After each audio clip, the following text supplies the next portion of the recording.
नमस्कार, आर के क्लासेस कैंचिया में आपका स्वागत, अभिनंदन। आज हम इस वीडियो में राजस्थान माध्यमिक शिक्षा बोर्ड अजमेर द्वारा आयोजित बोर्ड परीक्षा कक्षा 12 इतिहास विषय के लिए बोर्ड के ब्लूप्रिंट के अनुसार हम तैयारी करेंगे। कक्षा 12 के विद्यार्थियों की मांग थी कि आप सभी क्वेश्चन हमें यूट्यूब पर करवाएं ताकि हमारा रिवीजन है वो कम समय में हो सके। यात्रियों के नजरिए इस पाठ में से 5 अंक के जो क्वेश्चन है वो पूछे जाएंगे। 2 प्रश्न लघुतरात्मक होंगे जो 2-2 अंक के होंगे, यानी टोटल 4 अंक के 2 प्रश्न लघुतरात्मक आएंगे और 1 प्रश्न है वो अति लघुतरात्मक आएगा। हम जो ये क्वेश्चन पढ़ेंगे ये पूरे ब्लूप्रिंट के अनुसार बनाए गए हैं। शुरू करते हैं। अलबरूनी का जन्म कब और कहाँ हुआ? अलबरूनी का जन्म 973 ईस्वी में 973 ईस्वी में ख्वारिज़म जो उज्बेकिस्तान में है। अलबरूनी किन किन भाषाओं का जानकार था? अलबरूनी सीरियाई, फारसी, हिब्रू और संस्कृत भाषा का जानकार था। अलबरूनी ख्वारिज़म से गजनी किसके साथ तथा कब आया? अलबरूनी है वो ख्वारिज़म यानी उज्बेकिस्तान में जहां पर अलबरूनी का जन्म हुआ था वहां से वह गजनी आता है। किसके साथ आता है? तो सुल्तान महमूद के साथ। अलबरूनी ख्वारिज़म से गजनी सुल्तान महमूद के साथ 1017 ईस्वी में आता है। पतंजलि के व्याकरण वह यूक्लिड का मतलब यूनानी गणितज्ञ के कार्यों का अरबी में अनुवाद किसने किया? अलबरूनी ने। पतंजलि का जो व्याकरण है और यूक्लिड, इन दोनों का जो अरबी भाषा में अनुवाद किया गया वह अलबरूनी के द्वारा किया गया। अलबरूनी ने किताब उल हिंद किस भाषा में लिखी? अरबी भाषा में। सिंध के पूर्व में रहने वाले लोगों को हिंदू व निवास स्थान को हिंदुस्तान, सिंध के पूर्व में जो लोग रहते थे उनको क्या कहा गया? हिंदू कहा गया। और इनके निवास स्थान को हिंदुस्तान कहा गया तथा भाषा को हिंदवी कहा गया। किसके द्वारा कहा गया? तुर्कों के द्वारा। इब्न बतूता द्वारा अरबी भाषा में लिखा गया यात्रा वृत्तांत का क्या नाम है? रिहला। इब्न बतूता की जो किताब है उसका नाम है रिहला और किस भाषा में लिखी गई है? अरबी भाषा में। इब्न बतूता का जन्म कहाँ हुआ? इब्न बतूता का जन्म तंजीर मोरक्को में हुआ और मोरक्को कहाँ है? दक्षिण अफ्रीका में। मोरक्को दक्षिण अफ्रीका में है। भारत की यात्रा से पहले इब्न बतूता ने किन किन स्थानों की यात्रा की? सीरिया, इराक, फारस, यमन और ओमान की यात्रा की। इब्न बतूता सिंध कब पहुंचा? इब्न बतूता सबसे पहले सिंध आया। कब आया? 1333 ईस्वी में। इब्न बतूता क्वेश्चन ऐसे भी आ सकता है, इब्न बतूता भारत कब आया? 1333 ईस्वी में। इब्न बतूता के समय दिल्ली का बादशाह कौन था? जब इब्न बतूता भारत आया उस समय दिल्ली का बादशाह कौन था? मोहम्मद बिन तुगलक। मोहम्मद बिन तुगलक। मोहम्मद बिन तुगलक ने इब्न बतूता को कहाँ का काजी नियुक्त किया?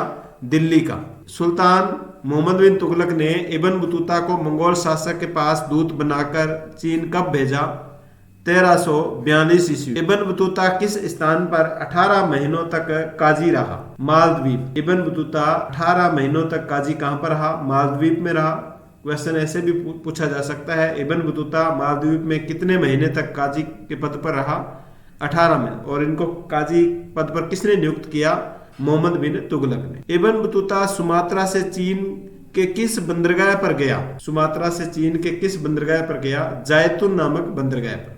चीन में है ये जैतून बंदरगाह। इब्न बतूता की किस स्थान की यात्रा के समय डाकुओं ने आक्रमण किया था? जब वो मुल्तान से दिल्ली जा रहे थे। इब्न बतूता जब मुल्तान से दिल्ली जा रहे थे तब उन पर डाकुओं ने आक्रमण किया था। इब्न बतूता के सुर्त लेखों को लिखने का काम किसने किया? इब्न जुजाई ने। इब्न बतूता के सुर्त लेखों को लिखने का काम इब्न जुजाई ने किया। कौन सा विदेशी यात्री भारत आकर सन्यासी बन गया था? Very important question. कौन सा विदेशी यात्री भारत आया और यहाँ पर ही वो रहने लगा और सन्यासी बन गया? महमूद वली बल्खी। महमूद वली बल्खी विदेशी यात्री था जो भारत आकर के सन्यासी बन गया। किस विदेशी यात्री ने दक्षिण भारत में व्यापार एवं समाज का विस्तृत वर्णन किया है? दुआर्ते बारबोसा ने। विदेशी यात्री जिसने दक्षिण भारत के अंदर व्यापार और समाज का विस्तृत वर्णन किया है, दुआर्ते बारबोसा। किस यात्री ने भारत की 6 बार यात्रा की? भारत की 6 बार यात्रा करने वाले थे John Baptiste Tavernier. John Baptiste Tavernier. कौन सा इतालवी चिकित्सक भारत में आकर बस गया? Niccolo Manucci. इटली का डॉक्टर था, यात्री था, जो भारत में रहने लगा, निकोलो मनुक्की। फ्रांसवा बर्नियर किस देश का था तथा वह भारत में कितने वर्ष रहा? फ्रांसवा नाम से स्पष्ट हो रहा है, फ्रांसवा कहाँ का था? फ्रांस का था और भारत में 12 वर्ष तक रहा। भारत में कितने वर्ष रहा फ्रांसवा बर्नियर? 12 वर्ष तक। फ्रांसवा बर्नियर भारत क्यों आया? सम्राट शाहजहां के पुत्र दारा शिकोह के चिकित्सक के रूप में। फ्रांसवा बर्नियर ने अपनी कृति किस राजा को सौंपी? लुई 14वें को। लुई 14वें जो फ्रांस के शासक थे, लुई 14वां, उनको फ्रांसवा बर्नियर ने अपनी जो किताब है वो सौंपी। फ्रांसवा बर्नियर मुगल सेना के किस अभियान का वर्णन करता है?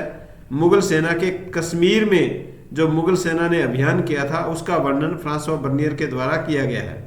1750 के बाद किन भारतीय यात्रियों ने यूरोप की यात्रा की? 1750 के बाद पूछा गया है किन भारतीय यात्रियों ने, ये भारत के यात्री भी थे जो विदेशों में गए, यूरोप के अंदर गए। इतिसमुद्दीन और मिर्जा अबू तालिब।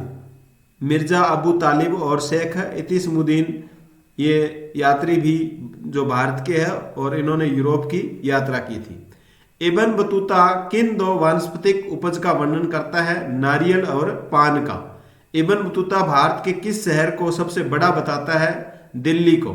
तत्कालीन ग्रंथों में दिल्ली को किस नाम से उद्धृत किया गया तथा दिल्ली के कुल कितने दरवाजे थे? सबसे बड़ा दरवाजा कौन सा था? अनाज मंडी कौन सी थी?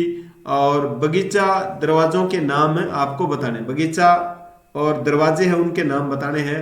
तो दिल्ली को क्या कहा गया है ग्रंथों के अंदर? दहली। दिल्ली को क्या कहा गया है? दहली कहा गया है। और जो दरवाजे थे वो कितने थे? 28 दरवाजे थे। सबसे बड़ा दरवाजा है वो बंदायू, बड़ा दरवाजा बंदायू था। अनाज मंडी का नाम था मांडवी, मंडी से मांडवी। अनाज मंडी का नाम क्या था? मांडवी। और बगीचे का नाम क्या था? गुल। यानी तत्कालीन जो ग्रंथ है उनमें दिल्ली को किस नाम से उद्धृत किया गया था? दिल्ली को दहलवी नाम से उद्धृत किया गया है। दिल्ली में कुल कितने दरवाजे थे? 28 दरवाजे थे। सबसे बड़ा दरवाजा कौन सा था? बंदायू था। अनाज मंडी जो दिल्ली में थे उसका क्या नाम था? मांडवी। और जो बगीचा था उसका नाम था गुल। दौलताबाद में पुरुष व महिला गायकों के लिए बाजार का क्या नाम था? दौलताबाद जो महाराष्ट्र में है, यहाँ पर पुरुष और महिला गायकों के लिए एक बाजार होता था, उस बाजार का क्या नाम था? तराबवाद। पूछा जा सकता है परीक्षा में, तराबवाद दौलताबाद में पुरुष और महिला गायकों के लिए एक बाजार का नाम है। इब्न बतूता के अनुसार भारत में कौन सी डाक व्यवस्था थी? उल्लुक व दावा। इब्न बतूता के अनुसार भारत में उल्लुक व दावा नाम की डाक व्यवस्था थी। ये उल्लुक और दावा क्या है वो हम आगे क्वेश्चन में पढ़ेंगे। अब्दुल रजाक ने किस बंदरगाह के लोगों को विचित्र देश बताया? कालीकट बंदरगाह। अब्दुल रजाक ने किस बंदरगाह के लोगों को विचित्र देश बताया? कालीकट बंदरगाह। कालीकट बंदरगाह केरल में। बर्नियर की पुस्तक का नाम बताओ।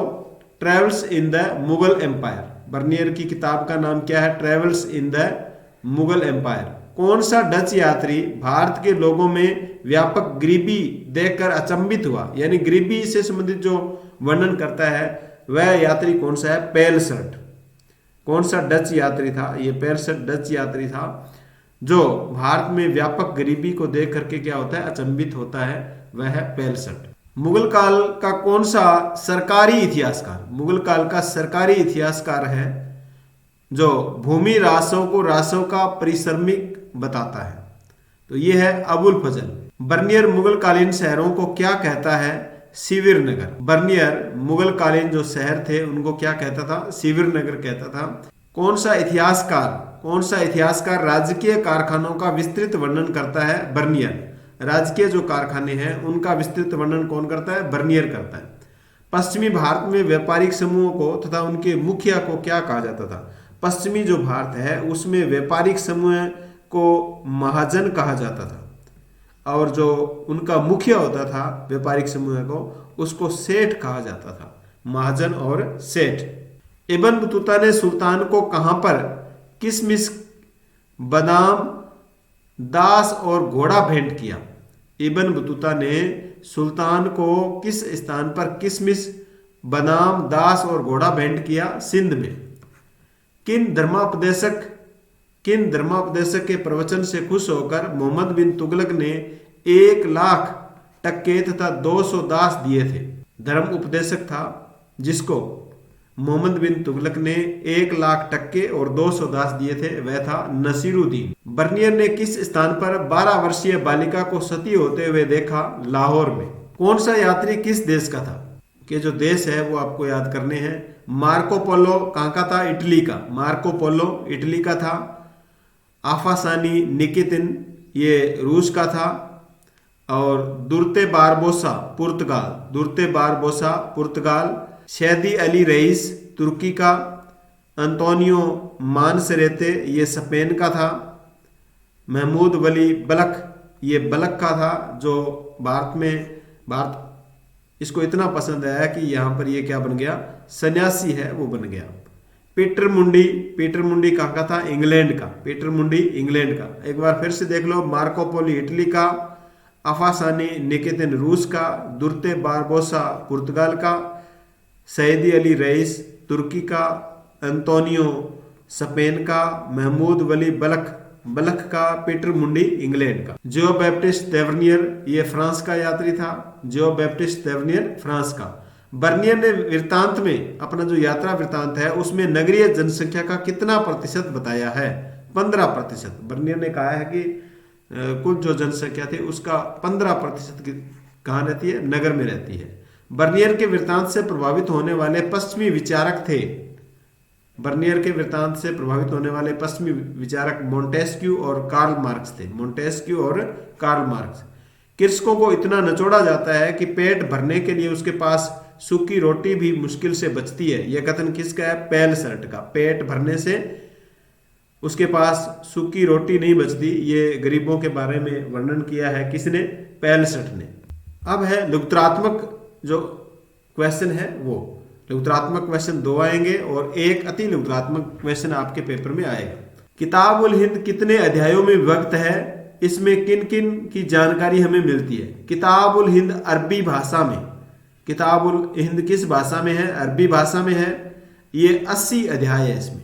किताबुल हिंद ये सबसे पहले आपको देखना है ये किसकी किताब है? अलब्रूनी की। अलब्रूनी की किताब है और ऐसे देखो अरबी भाषा में है लिखी गई है। ऐसे ही 80 इसमें अध्याय है। किताबुल हिंद अरबी भाषा में अलब्रूनी की और 80 अध्याय है इसमें। इसमें क्या बताया गया है? इसमें धर्म, दर्शन, त्योहारों, खगोल विज्ञान, कीमिया, रीति रिवाजों तथा प्रथाओं और सामाजिक जीवन, भार तोल मापन की जो विधियां हैं, मूर्ति कला है, कानून है, मापतंत्र विज्ञान है, इन सब के बारे में हमें जानकारी मिलती है। कौन से ग्रंथ से? किताबुल हिंद के। किताबुल हिंद जो अलब्रूनी का ग्रंथ है, इस ग्रंथ से जो अरबी भाषा में लिखा गया। किताबुल हिंद की विशेषताएं बताइए। यह अरबी भाषा में लिखी गई है। किताबुल हिंद किस भाषा में लिखी गई है? अरबी भाषा में। इसकी रचना उपमहाद्वीप के सीमांत क्षेत्रों में रहने वाले लोगों के लिए की गई है। उपमहाद्वीप के सीमांत क्षेत्र है उनमें रहने वाले लोगों के लिए। इसमें संस्कृत, पाली, प्राकृत ग्रंथों का अरबी में अनुवाद किया गया है। दंत कथाएं हैं, खगोल विज्ञान, चिकित्सा संबंधी कृतियां भी इसमें शामिल हैं। लेखन शैली का दृष्टिकोण आलोचनात्मक है, यानी लेखन शैली का जो दृष्टिकोण है वो आलोचनात्मक, एक वस्तु की दूसरे वस्तु से आलोचना की गई है, ये इसकी विशेषता है। वर्तमान समाज में सुधार करना चाहता है, यानी वर्तमान समाज में सुधार की बात है वो अलब्रूनी के द्वारा किताबुल हिंद में लिखी गई है। तो ये सभी किताबुल हिंद की विशेषताएं हैं। भारत की यात्रा वृत्तांत लिखने में अलब्रूनी के समक्ष कौन कौन सी बाधाएं आई? भारत की जब अलब्रूनी ने यात्रा की तो अपनी यात्रा वृत्तांत में जो समस्या उनके सामने आई वह थी, पहली समस्या थी भाषा, यानी यहाँ की जो भाषा थी वो उनके लिए अवरोध बनी।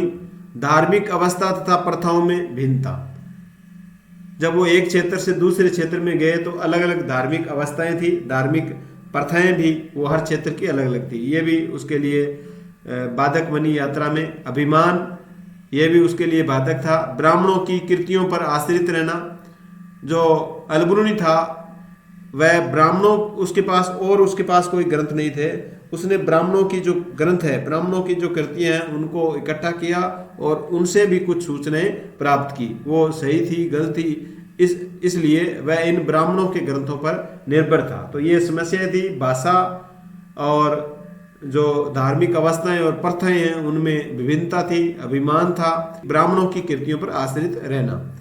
ये यात्रा वृत्तांत में समस्या थी अलबरूनी के। अलबरूनी के अनुसार फारस में किन 4 सामाजिक वर्गों को मान्यता थी? अलबरूनी के अनुसार फारस के अंदर जो 4 सामाजिक वर्ग थे उनके बारे में बताया गया है। एक तो था घुड़सवार और शासक वर्ग, घुड़सवार और शासक वर्ग। दूसरा है भिक्षु, अनुष्ठानिक, पुरोहित तथा चिकित्सक वर्ग। तीसरा है खगोल शास्त्री या वैज्ञानिक वर्ग, कृषक व शिल्पकार। ये 4 वर्ग फारस में बताए हैं किसने? अलबरूनी ने। अलबरूनी ने ब्राह्मणवादी व्यवस्था की अपवित्रता की मान्यता को क्यों अस्वीकार कर दिया? अलबरूनी ने ब्राह्मणवादी जो व्यवस्था है उसमें अपवित्रता की जो मान्यता है उसको अस्वीकार कर दिया। यानी ब्राह्मणवादी व्यवस्था में यह कहा गया है कि ये वस्तुएं अपवित्र है, तो इस बात को अलबरूनी ने अस्वीकार कर दिया। क्यों कर दिया? देखिए, जाति व्यवस्था में ब्राह्मणवादी व्यवस्था को मानने के बावजूद, जाति व्यवस्था में ब्राह्मणवादी जो व्यवस्था है उसको मानने के बावजूद अलबरूनी ने अपवित्रता की मान्यता को अस्वीकार कर दिया। हालांकि अलबरूनी ब्राह्मणवादी व्यवस्था को मानते थे और उसी ब्राह्मणवादी व्यवस्था के अंदर जो अपवित्रता की मान्यता थी उसको उन्होंने अस्वीकार कर दिया और लिखा कि हर वस्तु जो अपवित्र हो जाती है वह पवित्रता की मूल स्थिति को पुनः प्राप्त करने का प्रयास करती है। अलबरूनी कहता है कि जो वस्तु अपवित्र होती है वो वापस पवित्र होने की कोशिश करती है और पुनः अपना मूल स्थिति है वो प्राप्त करने का प्रयास करती है तथा सफल भी होती है। जैसे सूर्य हवा को स्वच्छ करता है, सूर्य हवा को स्वच्छ करता है तथा नमक पानी को गंदा होने से बचाता है। इसके अनुसार अपवित्रता की अवधारणा प्रकृति के नियमों के विरुद्ध है। यानी ब्राह्मणवादी व्यवस्था में जो अपवित्रता की बात कही गई है वो प्रकृति के नियमों के विरुद्ध है। ऐसा किसने कहा है? अलबरूनी ने कहा है। अलबरूनी के यात्रा वृत्तांत लिखने के उद्देश्य क्या थे? अलबरूनी ने यात्रा वृत्तांत क्यों लिखे? उद्देश्य उन लोगों की सहायता करना जो हिंदुओं से धार्मिक विषयों पर चर्चा करना चाहते। यात्रा वृत्तांत इसलिए लिखा गया अलबरूनी के द्वारा, वह उन लोगों की सहायता करना चाहता था यात्रा वृत्तांत लिख करके जो हिंदुओं से धार्मिक विषयों पर चर्चा करना चाहते थे, उन लोगों के लिए सूचना संग्रह करना जो हिंदुओं के साथ जुड़ना चाहते थे। कुछ लोग हिंदुओं के साथ जुड़ना चाहते थे लेकिन हिंदुओं के बारे में, उनकी जो संस्कृति है उसके बारे में वो कहाँ से पढ़े, इसलिए उन्होंने अलबरूनी ने अपना यात्रा वृत्तांत लिखा। अलबरूनी ने वर्ण व्यवस्था के प्रति क्या विचार थे? अलबरूनी के वर्ण व्यवस्था के प्रति क्या विचार थे? उन्होंने देखो, उनके विचार थे कि सबसे ऊंची जाति ब्राह्मणों की थी। सबसे ऊंची जाति कौन सी है? ब्राह्मणों की, जो ब्रह्मा के मुख से उत्पन्न हुए हैं। दूसरे क्षत्रिय थे जो ब्राह्मण के कंधों से उत्पन्न हुए हैं या हाथों से इनका सृजन हुआ है क्षत्रियों का। और तीसरे वैश्य थे जिनका उद्भव ब्राह्मणों की जंघाओं से हुआ है। और अंत में जो चौथा वर्ण है वह कौन सा था? क्षुद्र, जिनका सृजन ब्राह्मण के चरणों से हुआ है। तो इस प्रकार अलबरूनी ने वर्ण व्यवस्था के प्रति अपने इस प्रकार विचार चारों वर्णों के बारे में उसने बताया है। इब्न बतूता ने नारियल व पान का किस प्रकार वर्णन किया? इब्न बतूता ने नारियल व पान का किस प्रकार वर्णन किया है? नारियल, देखिए सबसे पहले नारियल के बारे में देखते हैं। इब्न बतूता क्या कहता है नारियल के बारे में? वह कहता है यह अनोखा व विषमकारी वृक्ष है। नारियल है अनोखा व विषमकारी वृक्ष है जो खजूर जैसा दिखता है तथा इस वृक्ष का फल मानव सिर से मेल खाता है, क्योंकि इसमें मानो 2 आंखें तथा एक मुख तथा अंदर का भाग हरा होने पर मस्तिष्क जैसा दिखता है तथा इसका रेशा बालों जैसा दिखाई देता है। ये नारियल के बारे में बताया गया है कि नारियल एक अनोखा विषमकारी वृक्ष है जो खजूर जैसा दिखता है तथा वृक्ष का जो फल है वो मानव सिर से मेल खाता है और ऐसे लगती है कि मानो इसमें 2 आंखें हैं, एक मुख है और अंदर धसा हुआ एक मस्तिष्क है और जो रेशे है वो बालों जैसे दिखाई देते हैं। नारियल के बाद में इब्न बतूता पान के बारे में वर्णन करता है। पान के बारे में क्या बताता है? वह कहता है पान एक ऐसा वृक्ष है जो अंगूर लता की तरह उगाया जाता है। इसका कोई फल नहीं होता है, इसे केवल पत्तियों के लिए उगाया जाता है तथा पान का जब प्रयोग होता था उससे पहले जायफल जैसी सुपारी ली जाती थी तथा पान पर सुपारी के टुकड़े रगड़कर मुंह में रखकर चबाया जाता था। तो नारियल और पान का जो वर्णन करता है वो कौन करता है? इब्न बतूता करता है। इब्न बतूता ने भारतीय शहरों के बारे में अपने क्या विचार दिए, समझाइए। इब्न बतूता के अनुसार शहरों के लोगों के लिए भरपूर अवसर, इच्छा, कौशल तथा साधन मौजूद थे। आजकल भी यही है, शहरों में जो रहते हैं उनके लिए भरपूर अवसर होते हैं उनकी इच्छा कौशल को व्यक्त करने के, और खूब साधन सुविधा होती है उनके लिए। शहरों की सड़कें भीड़ भाड़ वाली होती है, चमक दमक वाले रंगीन बाजार थे जो विभिन्न वस्तुओं से भरे हुए थे। इब्न बतूता दिल्ली को बड़ा शहर, विशाल आबादी वाला तथा भारत का सबसे बड़ा शहर बताता है तथा दौलताबाद महाराष्ट्र भी आकार में दिल्ली को चुनौती देता है। यानी दिल्ली के समान एक और शहर बताया है इब्न बतूता ने, वह कौन सा है? दौलताबाद, जो महाराष्ट्र में है। इब्न बतूता के अनुसार भारतीय शहरों की समृद्धि का आधार भारतीय ग्रामीण अर्थव्यवस्था थी। यानी इब्न बतूता कहता है कि भारतीय जो शहर है उनकी समृद्धि, उनके विकास का जो आधार है वो ग्रामीण अर्थव्यवस्था है। भारत की जो ग्रामीण अर्थव्यवस्था है वही भारतीय शहरों का विकास करती है। ये कौन मानता है? Ibn Battuta. इब्न बतूता देखो क्या कहता है, शहर अपनी संपत्ति का एक बड़ा भाग गांवों के अधिशेष के अधिग्रहण से प्राप्त करते थे। भारतीय कृषि की समृद्धि का कारण मिट्टी का उपजाऊपन है तथा किसान वर्ष में 2 फसल उगाते हैं, जिसके कारण उपमहाद्वीप का व्यापार, वाणिज्य तंत्र एशियाई तंत्रों से भली भांति जुड़ा हुआ है। बाजार में संगीत व्यवस्था के बारे में इब्न बतूता क्या वर्णन करता है? बाजार में जो संगीत व्यवस्था थी उसके बारे में इब्न बतूता क्या बताता है? इब्न बतूता कहता है कि दौलताबाद में पुरुष और महिला गायकों के लिए एक अलग बाजार था जिसे त्राबवाद कहते हैं। बाजार के मध्य में गुम्बद खड़ा है जिसमें कालीन बिछाई हुई है, जिसमें प्रत्येक गुरुवार, कौन सा वार है? प्रत्येक गुरुवार की सुबह इबादत के बाद संगीतकार और सेवक व दास संगीत सुनाते हैं। इब्न बतूता के अनुसार भारतीय डाक प्रणाली की विशेषताएं बताइए। वेरी वेरी इंपॉर्टेंट है। भारतीय डाक प्रणाली की जो विशेषता बताई गई है इब्न बतूता के द्वारा वह है, इब्न बतूता कहता है कि भारत में 2 प्रकार की डाक व्यवस्था थी। 2 प्रकार की डाक व्यवस्था थी। उलुक कौन सी है?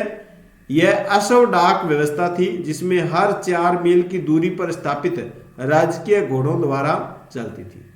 यानी हर 4 मील पर राजकीय घोड़ों द्वारा ये डाक व्यवस्था या अश्व डाक व्यवस्था कहलाती है। ये भारत के अंदर डाक व्यवस्था थी जिसे क्या कहा गया है? घोड़े वाली जो डाक व्यवस्था है, अश्व वाली जो डाक व्यवस्था है, इसको उलुक कहा गया है। दूसरी जो डाक व्यवस्था थी वह थी दावा। दूसरी डाक व्यवस्था कौन सी थी? दावा। दावा में देखिए, यह 1 मील का 1/3 होता था। यह 1 मील का 1/3 होता था। हर 3 मील पर घनी आबादी वाला गांव होता था। हर 3 मील पर घनी आबादी वाला गांव होता था जिसके बाहर 3 मंडप होते थे। 3 मील पर घनी आबादी वाले गांव होते थे और जिसके बाहर क्या होते थे? 3 मंडप होते थे जिसमें लोग तैयार बैठे रहते हैं तथा प्रत्येक हाथ में लंबी छड़ होती थी। प्रत्येक के हाथ में क्या होती थी? लंबी छड़ होती थी जिसके ऊपर तांबे की घंटियां होती थी तथा क्षमता अनुसार तेज दौड़ता था। अब्दुल रजाक ने, यह भी यात्री था, अब्दुल रजाक ने यात्रा वृतांत में दक्षिण भारत का किस प्रकार वर्णन किया? सबसे पहले तो आपको यहां भी याद रखना है। देखो, अब्दुल रजाक ने किस भारत की यात्रा की? दक्षिण भारत की यात्रा की। और उसका वर्णन किस प्रकार करता है? देखिए, अब्दुल रजाक ने केरल के कालीकट बंदरगाह को प्रशंसनीय नहीं माना। अब्दुल रजाक कहता है कि केरल का जो कालीकट बंदरगाह ये अच्छा नहीं है। उन लोगों को जो कालीकट बंदरगाह के जो लोग हैं उन लोगों को रजाक ने विचित्र देश कहा। वह अपनी यात्रा के दौरान मंगलोर भी गया। कालीकट के बाद में वह कहाँ गया? मंगलोर गया, जहां उसने वहां के मंदिर, प्रवेश द्वार, मंडप और मूर्ति की प्रशंसा की और संसार में उसने अतुलनीय कहा। तो मंगलोर की तो उसने खूब प्रशंसा की, लेकिन कालीकट के लोगों की वहां प्रशंसा नहीं की। ये अब्दुल रजाक की बात है जो दक्षिण भारत की यात्रा करता है। नेक्स्ट है भूस्वामित्व के संबंध में बर्नियर के विचार। भूस्वामित्व के संबंध में बर्नियर क्या कहता है?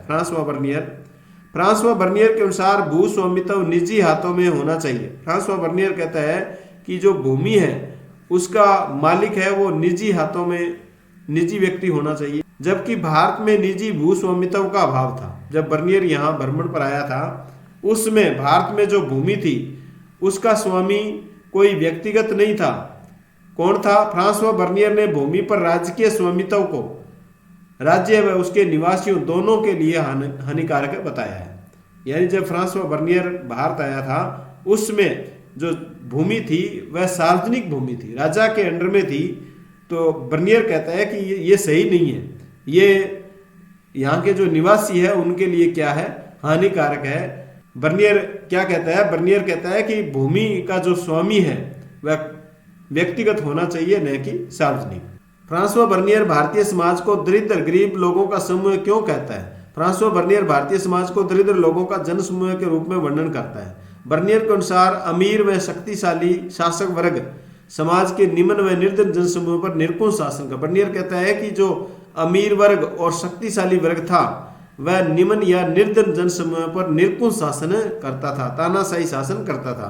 बर्नियर के अनुसार भारत में मध्यम वर्ग के लोग नहीं थे। बर्नियर कहता है कि भारत में मध्यम वर्ग के लोग नहीं थे, अमीर लोग थे और गरीब लोग थे, मध्यम वर्ग के लोग नहीं थे। फ्रांसवा बर्नियर पूर्व व पश्चिम की तुलना, आप फ्रांसवा बर्नियर की जो पूर्व व पश्चिम की तुलना है उससे आप कितने सहमत हैं, समझाइए। फ्रांसवा बर्नियर ने भारत की स्थिति को यूरोप में हुए विकास की तुलना में दयनीय बताया है। फ्रांसवा बर्नियर कहता है कि भारत में जो विकास हुआ है वह यूरोप से कम हुआ है। बर्नियर की तुलना से पूर्णतः सहमत नहीं हुआ जा सकता। इतिहासकार कहते हैं कि बर्नियर ने जो यूरोप से तुलना की है भारत की, उससे पूर्ण सहमत नहीं हुआ जा सकता, क्योंकि जब वह भारत आया था तब मुगल बादशाह शाहजहां का व्यवस्थित शासन यहाँ पर था और भारत की स्थिति दयनीय नहीं थी। यानी इतिहास बर्नियर कहता है कि भारत की स्थिति यूरोप से दयनीय थी, जबकि इतिहासकार कहते हैं कि नहीं, ऐसा नहीं है। जब बर्नियर भारत आया था उसमें यहाँ का शासक कौन था?